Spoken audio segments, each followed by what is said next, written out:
Peter, in this nobody goes to jail kind of Wall Street world that we're living in, where the U.S. Justice Department could care less, that billions have been stolen. I mean, literally billions have been stolen by Wall Street. And nobody goes jailed. I mean, the civil fines are meaningless. And not one person, not one single person besides Bernie Madoff has gone to prison. Lloyd Blankfein. I mean, you go on forever. You just name it, and there's some ugly story related to what they've done, but nobody has gone to prison because we have a Department of Justice that is run.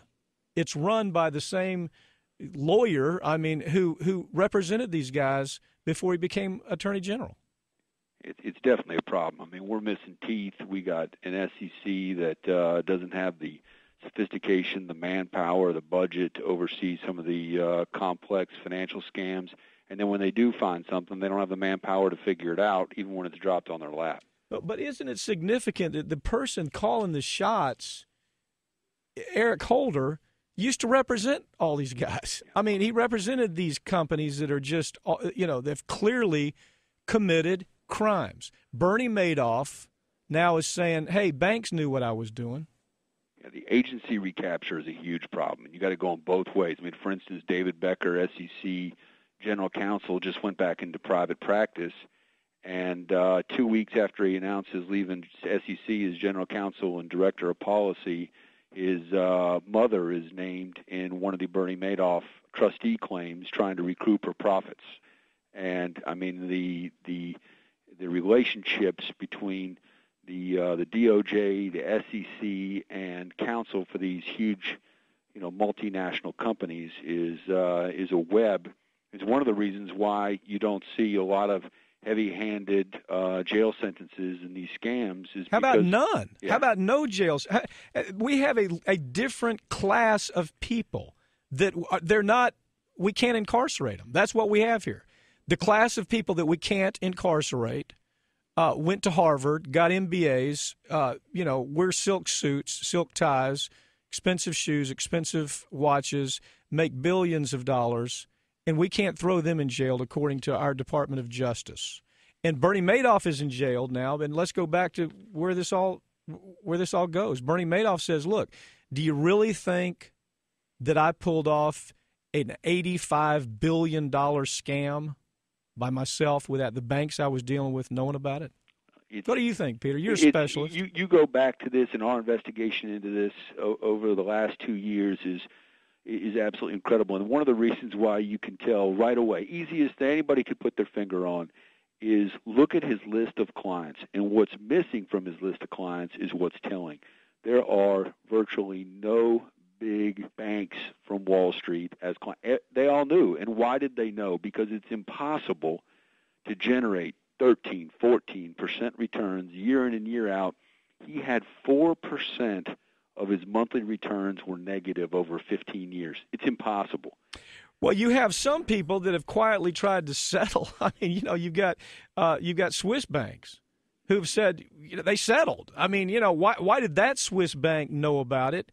And these other banks that, I mean, obviously knew what was going on, how are they able to say, well, we didn't? The Swiss bank they're just smarter than we are? I mean, is that that's kind of what you have to believe? I mean, one of the whistleblowers said that he spent, in 5 or 10 minutes, knew that this was impossible, and 4 or 5 hours of modeling had figured out that the size of Madoff's hedge fund, that there was no way he could employ the strategy he said he was using with options, because it would require that he purchase more options than were publicly available on a month-to-month basis. And he did it for 16 years, and you could have modeled it. You do it all the time.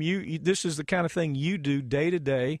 You're top of the game where it comes to going after these thugs. It's what you do, and you can figure it out probably in a week what was happening. And here we have the biggest institutions in the world that for 16 years allowed Bernie Madoff to get away with it. After he'd already been reported to the SEC. Add that to it, right, Peter? Well, he hadn't just been reported once, and that's what's incredible about this. There were submissions to the SEC on an annual basis starting back to 2000. where they had whistleblowers come into the SEC saying this is mathematically impossible what he's doing. There is a problem. They submitted data. They submitted analysis. Same thing with the state of New York. There was a truckload of data submitted saying this can't be, and there wasn't even a formal investigation opened in New York. And the same thing with the SEC. Year after year, they had submissions and they didn't do anything. And the problem is because you've got people that don't have the sophistication doing the analysis, or, as you mentioned earlier, and you're dead on, this is one of the biggest problems. The agency recapture, the folks that go from the SEC back to private practice and back and forth, or they're working for the big banks themselves, and then they find themselves in the top spots. But primarily, it's the folks leaving the SEC that go to get the big deals and the big jobs at these Wall Street firms, and they have relationships with the people they just left. Well, there's got to be a period where they keep these guys out of the industry once they leave government practice. Well, that's right, and there was some suggestion of that, but Obama chose not to do it. Obama was advised don't change the laws here. And understand, Obama is the guy who appoints Eric Holder. And Eric Holder obviously has no interest in going after the people that he's represented for so many years. And he just and there is no justice here. Look, J.P. Morgan Chase has at least he's one of the groups that has been named in the lawsuit by Picard, who's the trustee. And Picard is trying to get back as much money as he can for these people who lost everything.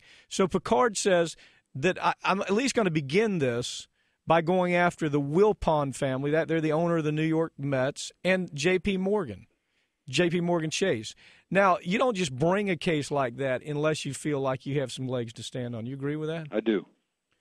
So where this heads at this point is you have Madoff, who, again, anybody, I mean, Peter, everybody I've talked to, everybody that has any opinion on this, that understands how the finances of all this work, say that it's impossible for anybody who has looked at just the empirical data and done even a basic analysis for could the Madoff plan have been anything but a Ponzi scheme, says impossible to come to any other conclusion within a matter of hours. In May of 2001, there was an article in Barron's, 2001. This is after there were whistleblower submissions to the SEC, 01, where there was an article whose title is about Bernie Madoff. Don't ask, don't tell. Bernie Madoff is so secretive, he even asks his investors to keep mum. Can you imagine running one of the world's largest hedge funds?